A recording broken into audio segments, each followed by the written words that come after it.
guys, Holly here, and I am at the E3 PlayStation booth, and we are talking about Driveclub. Now, I'm with Alex, and behind us, Jamie is playing, and he's going to try and do his very, very best. Yeah, okay.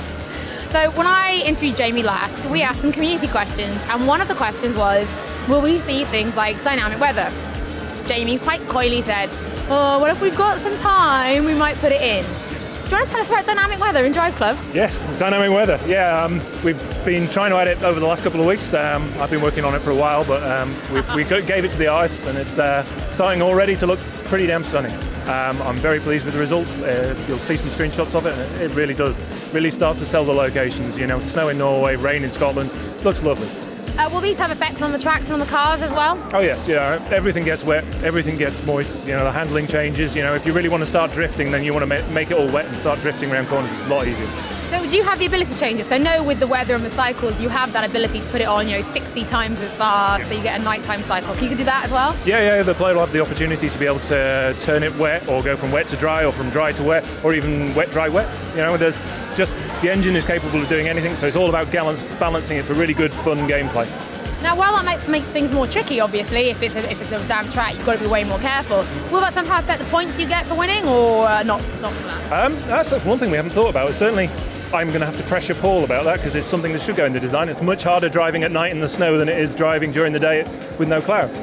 So, yeah, good idea.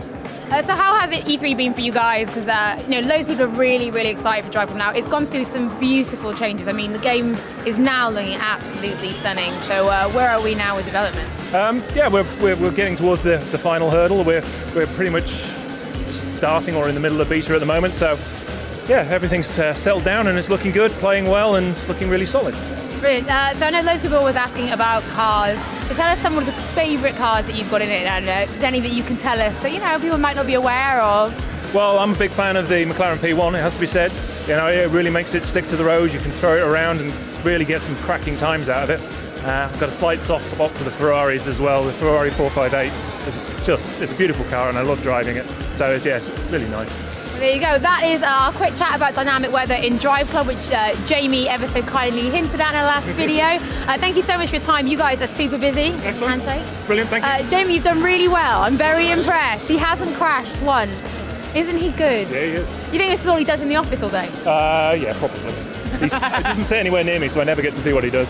Well, there you go, guys. Thank you so much for watching. Don't forget to stay tuned to the channel for more from E3 and, of course, more from Driveclub.